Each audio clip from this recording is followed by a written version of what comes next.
episode 44. And today we're going to be talking about some of the mistakes we make sometimes with clients, with customers. So we've talked a lot about what mistakes we make with employees lately, what mistakes we've made in our journey in general. But today we're going to be focusing more on mistakes we've made with customers, especially in the beginning, that learning curve of what we had to go through when acquiring customers, dealing with customers, all that kind of customer centric stuff. You know, your first customers, I always talk about this. Your first customers are validation. They are who, told you that your idea is going to work. We talk about this miracle all the time, putting a product into the marketplace and having the market respond with a purchase. That is a miracle. And so those first customers of yours are essentially your miracles, and they are your validation. However, they're not just validation. They are essentially feedback and learning tools. We want to make sure we start learning early on from our customers, from the feedback, and also the process that we're going to use to execute the product or service. So I think that's most important. Some of us as entrepreneurs, we skip a little bit over that and say, you know what, let's just get it out there and let's get somebody to purchase it, which is great. And I do recommend getting an MVP out there and getting people to purchase it. But while you're advertising and doing that stuff, you want to, have an idea on the back end of how you're going to actually execute it. Now, once you make a sale, then you really need to actually plan the way that you're going to execute it. And the feedback from those first customers as you put them through that process is going to be huge. So we need to make sure that we have our ears and eyes open, especially towards our first customers. Those are who are going to literally build our business. It's funny to think back on. I mean, a lot of my companies, I can think of a few off the top of my head where I remember the actual person's name that was the first customer. And not only do I remember their name because they were the first person who purchased it, but a lot of the times they essentially built the entire process. They're the person's name that was the first to do this. This is how I think we should execute it. And we did it this way with that first person. And, we're going to either change that or do it again.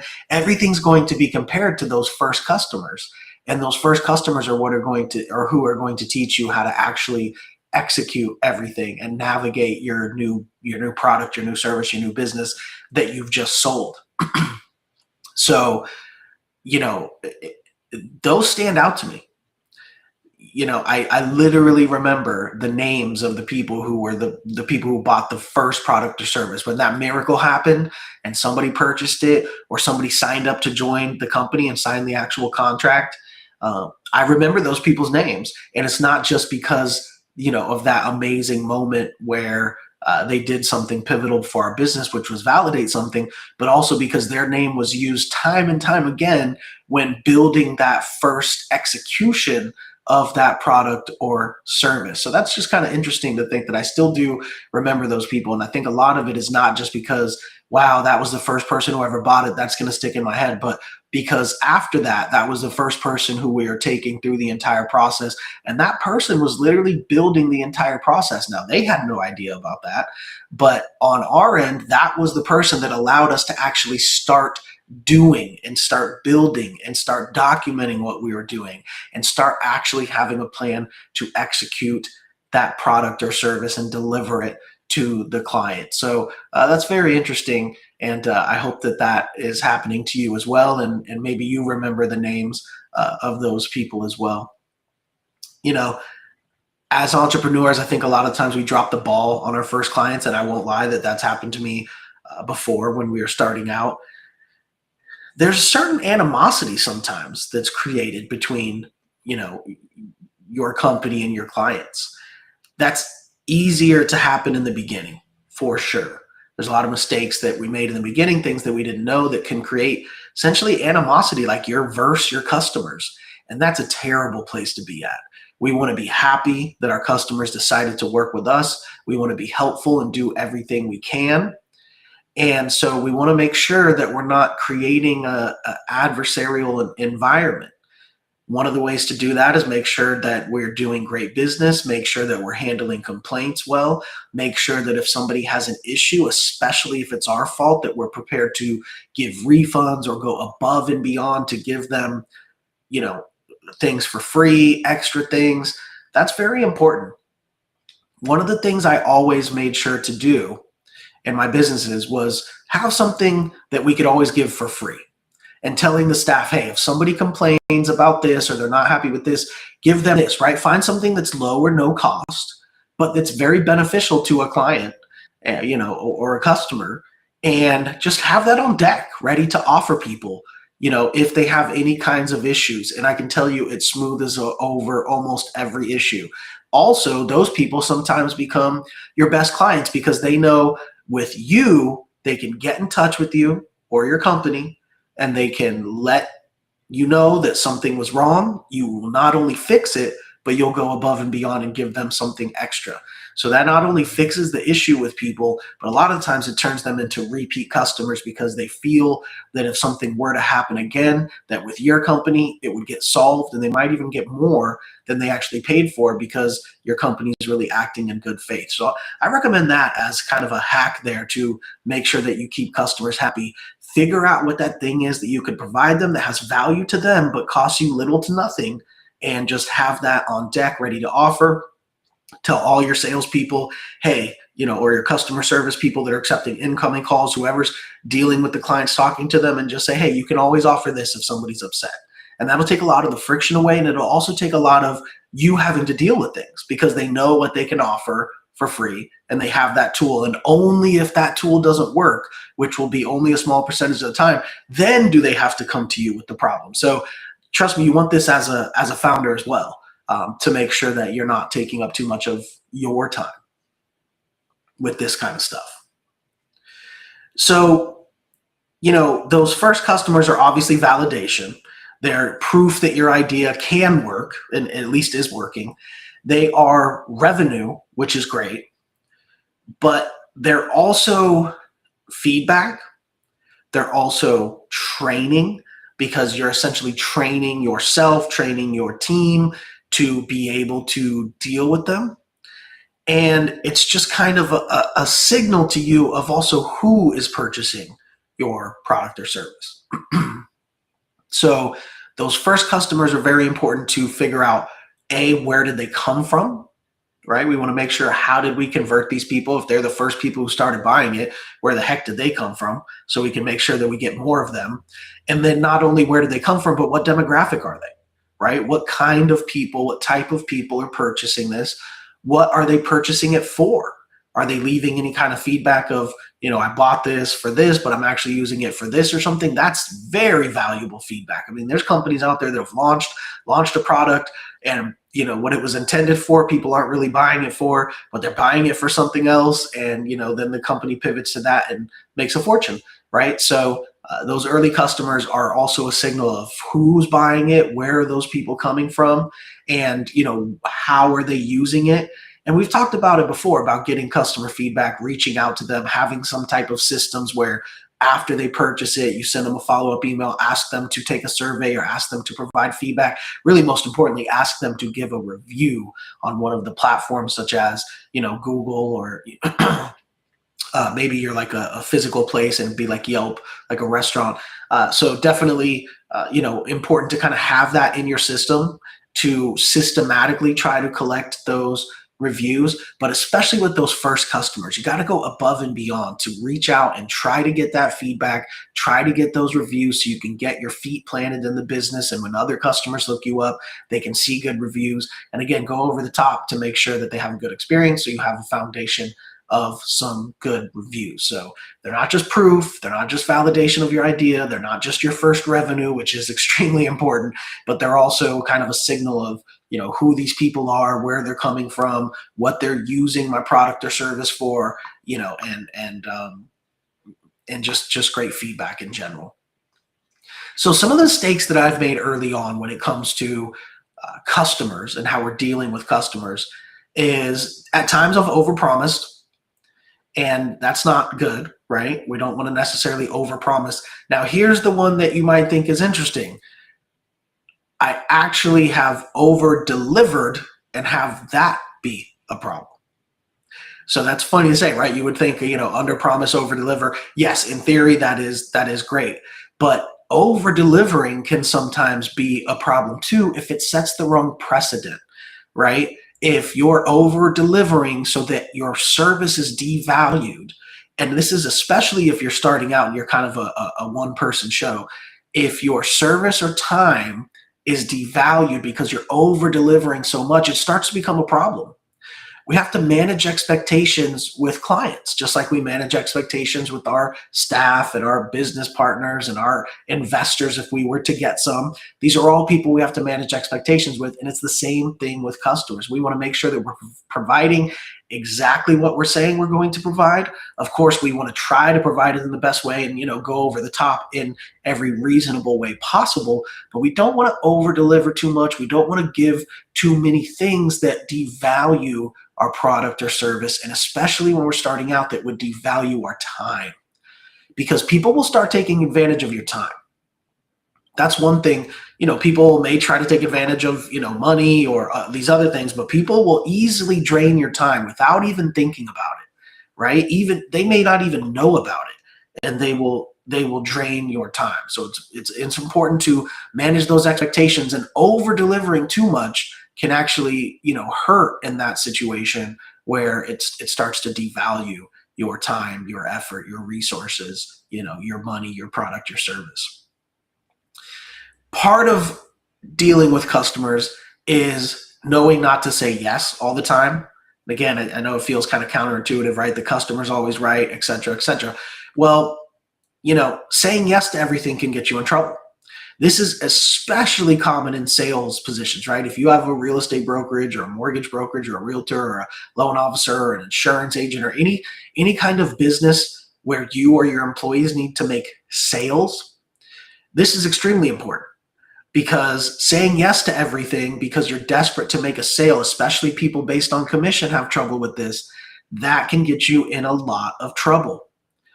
You have to manage expectations and make sure that you're not saying yes to everything just to try to get a sale. It's going to come back to bite you later. And also in the moment, it also feels sometimes like you're devaluing your service or your time. And people pick up on that, and people will take advantage of that, or people will move on to somebody who feels like their time is worth more and is not going to spend hours on the phone. If this person's like, yeah, he's spending hours on the phone with me, he's desperate to get my business, they can sense that, right? So very important that we don't, say yes to everything, try to please clients, because it's just going to hurt us in the long run, especially processes like long sales processes, real estate, things like that. I mean, we have got to manage expectations up front, or it will quickly unravel and, snowball into a serious problem.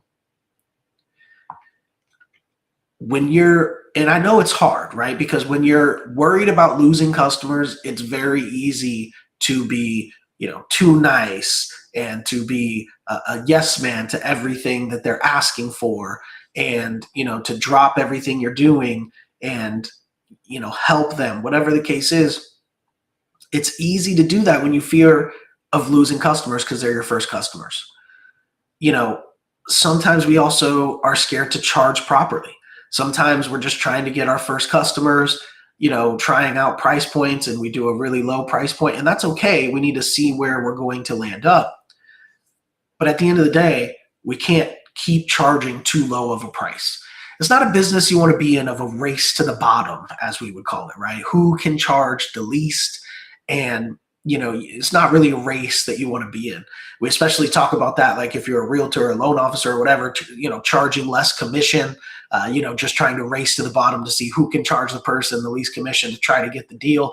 That's not really the place you want to be in, right? You want to be a strong resource, and in the case of a product or a service or a business, a strong, offering to the client. You want to be firm on your pricing if you feel that that is the correct price, if the market has told you that that's the correct price, and you want to be firm on what they get. You want to let them know this is exactly what you're going to do, and you're going to execute it, with passion, and you're going to execute it properly and professionally. And you know, that you're going to do exactly that. Now, don't promise them the world like you're going to go above and beyond like crazy, right? But deliver exactly what you promise and set boundaries if they're trying to waste your time, waste your resources trying to get a bunch of stuff for free. Now, as I said earlier, if there's something you did wrong on your end, you should absolutely give them something for free. You should know what that is. You should have that set aside and say, yes, if something happens, my whole sales team knows. If something bad happens, if we drop the ball on something, they can instantly offer this. It's great for the client. They're usually very happy with it. And if they're not, then they can escalate, from there. But at the end of the day, that takes care of most of the problems. So we want to, I know a lot of people say, under promise and over deliver. Yes, I do agree with that. But what we can't do is over deliver to the point where we're devaluing our product, our service, our time, all that kind of good stuff. Because being too nice early can actually, hurt us in the long run and kind of set the wrong expectations for the clients. So let's go ahead and get into some questions here. You can send any questions you have to my DM at Kyle Hiersche or at Founding Without Funding. You can also ask any questions you have here live. We are streaming live on all the different platforms. Feel free to drop any questions you have in the chat. I have some questions lined up here that came in earlier to my DMs that we will go through. Remember, if you need help starting or growing your business, go to foundingwithoutfunding.com, get the book, get the course, and we can help you with that with all the different insights. Now, first question here came in from Hector. What's something you promised early customers that you shouldn't have? I think there's a lot of things that I promised early customers that I shouldn't have. Mainly just, I think, outcomes, right? So we want to promise what we can actually deliver.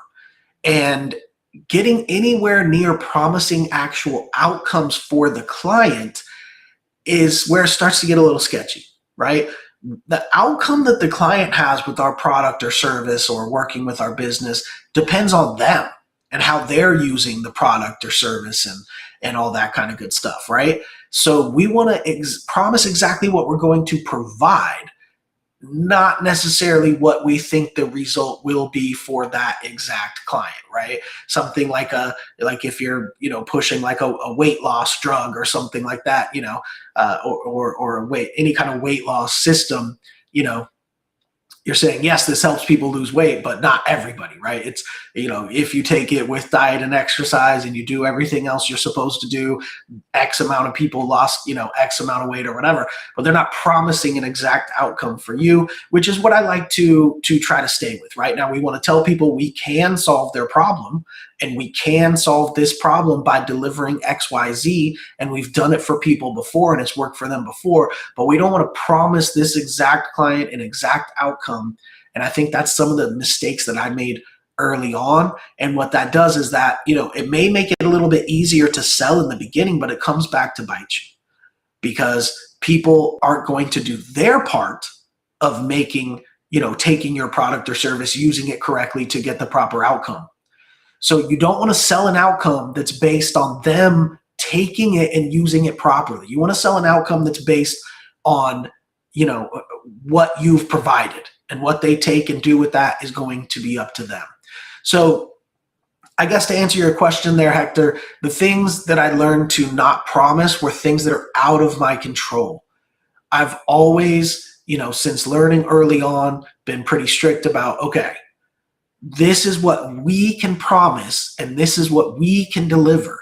What they do from there with it is going to vary the result that they get, and we can't promise that.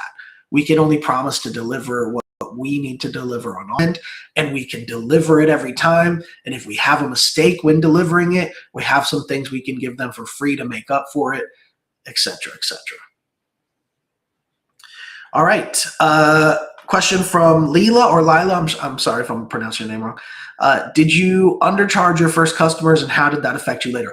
Actually, my first business, funny enough, is still charging the same amount for the first product or service that we gave. Now, back then it included a physical product as well, and now it's turned into just a digital product. So I guess you could say kind of the price has been raised because it's not including that hard cost anymore, just because it was including CDs and those don't exist anymore, right? But it's actually the same exact price and the same exact price structure, right? The half deposit and half remaining. So that happened to be the case for my business. I know it's not for a lot, but for my first business especially, it's a funny question that you asked, because I was just thinking about that the other day, that the price point is still exactly the same as when I tested it 20 years ago, when I tested it, and it worked. And that same model of the exact price point and the exact deposit schedule and all that kind of stuff is still working to this day. It just doesn't include quite the same stuff. So I didn't have that issue with my first company necessarily, but since then there's definitely been issues where, I think that we undercharged a little bit. But I've talked about this in the past. I would rather undercharge in the beginning to make sure I can actually get someone to purchase it than overcharge in the beginning and not know if it would have ever worked at all, right? If the price point is low enough, we can figure out that it worked because somebody bought it and we can go from there. But if the price point is too high, we'll never figure out if somebody wanted to buy it because the price point is just too high. Maybe they did want to buy it, but only for half the price, but you shot yourself in the foot. Now you think it doesn't work at all when it really would have worked at half the price. Then you could have done your part to get the cost down or do whatever, and then, or sell it for cheaper and then raise the price later. So I guess that's how I'd answer that question. Okay, question here from Brandon. What's the biggest boundary mistake you made early on with clients? Oh, I think there's all kinds of mistakes that we've made early on with clients when it comes to boundaries. And still to this day, it happens, especially for some of our salespeople. I mean, it's a constant struggle to try to please your clients, make them happy, and provide what you're supposed to provide, and then, not get walked all over. In commission-only positions like, real estate, loan officers, realtors, things like that, it's especially difficult because your whole, putting food on your table is relying on this client.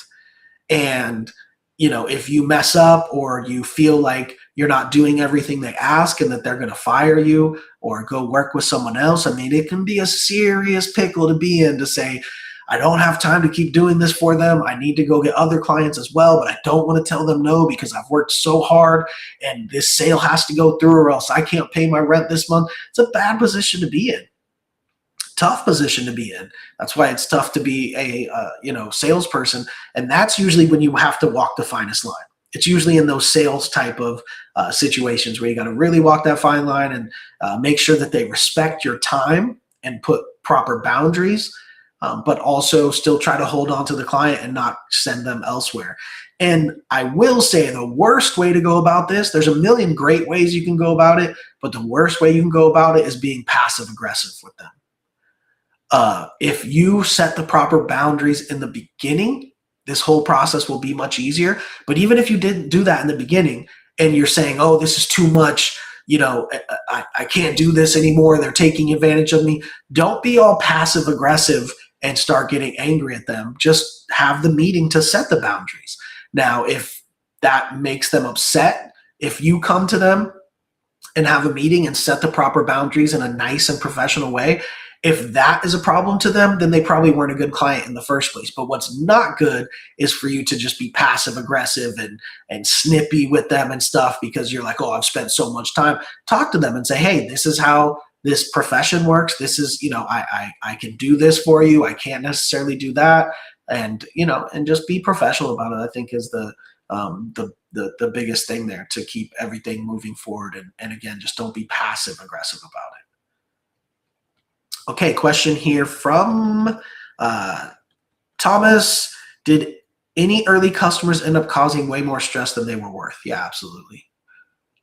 I especially, I keep talking about real estate when we're talking about this because definitely my real estate companies, both the real estate brokerage and the mortgage lending company, that business is really all about that. Now, I mean that on two sides. For one, being the owner of the business and hiring realtors and hiring loan officers and working with them, because these are commission-only positions. So that's very difficult. And in that case, a lot of the times you can have them walk all over you and take up all of your time and all of your resources and never actually produce anything. And so You get that on that end as well. Then on the customer end, it's a constant battle to try to make sure that you're keeping your client happy, setting the correct expectations, and not letting them walk all over you. And my realtors and my loan officers that worked for my companies, they are highly trained on this. They know this because we tell them, you can't get walked all over, but you need to be a professional. You just have to keep your calm, keep your cool, be professional, and set those boundaries in a professional way. Don't set them later in a passive aggressive way, in a negative way, in a snippy way. That's where you start to get problems. Try to set the expectations early on and up front. But we have definitely been walked all over on by clients and by employees, and definitely our employees and our team has been walked all over on clients and on clients. And sometimes you just got to go through it and to learn it. And you go through a nightmare client, and then you say, you know what? It's hard to set expectations in the beginning, but what was even harder was dealing with that client where I didn't do that. And I think that's how you got to look at it. All right. We'll go with 2 more questions here. Let's see. So Calvin is asking, what's a lesson an early customer taught you that changed how you do your business? Oh, I think some of my first customers definitely taught me exactly how to do my business. I mean, the first customers taught me how to even, figure out how to deliver the product or service. I didn't even know what I was doing, once I sold it. Okay, well, now how do we figure this out? And so that first customer really sparked it of, okay, now I got to map this out and figure out how to actually accomplish this. Now, it wasn't fake it till you make it, as in like I couldn't accomplish it. Of course, I knew that I could accomplish it, but I didn't have all the ways worked out yet because I was putting that product, into the market and seeing if it responded, and somebody did. And then like, okay, now I got to finish figuring this out, right? It was just kind of a general idea in my head. Well, if it sold, I could do this and that and deliver this. Well, now it got real, right? So they all helped me, I think, in all businesses. And again, I still remember the names. 2 of my companies in particular, I know the exact name of the first client who ever purchased anything. And then one of the other companies, I know the first client that we signed, right? Because we're not selling a product or service. So, those names stick out to me so much, not just because it was like, wow, it's a miracle. This day will live in infamy of the very first customer we had. It's not just because of that, but it's because their name came up hundreds of times as we go, okay, now we have to build the process for this person. Now we have to deliver the process for this person. And then what happens is after that, you're comparing everybody else to that. Oh, well, when we took that person through the onboarding process, we did this, this, and this. Should we keep it the same? Should we change it? Oh, remember when we delivered the product or service to this person, that first person who bought it, this is how we did it. Should we keep it the same? Should we switch it up? So those are very pivotal moments. I think those early customers, and they're so pivotal that me personally, I remember the first customers' actual names. I mean, out of thousands and hundreds of thousands of customers at this point, I still remember that name from 20 plus years ago of the first person who bought the first product or service for one of my first businesses. Okay, last question we will take here.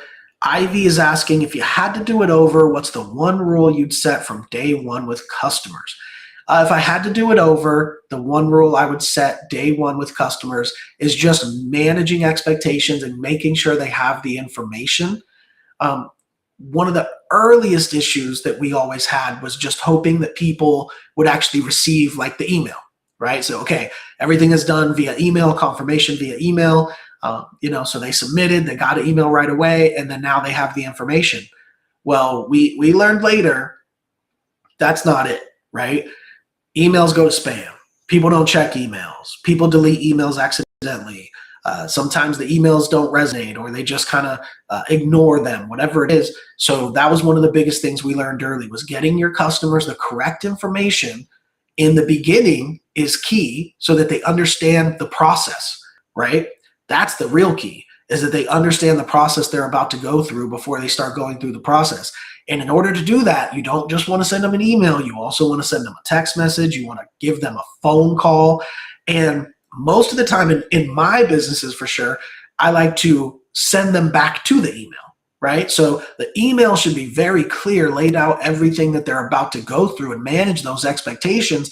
And then you're reaching out via text, via phone calls to try to talk to them and make sure to push them back to that email, because talking over the phone, yes, it's okay to explain some things and to answer questions, but really you don't want to sit there and explain the whole thing over the phone to them. You want to point them back to the email so they can see it written out and they know they can have that in their inbox so that they can go to it again every time and see it written out instead of just hearing what they want to hear over the phone.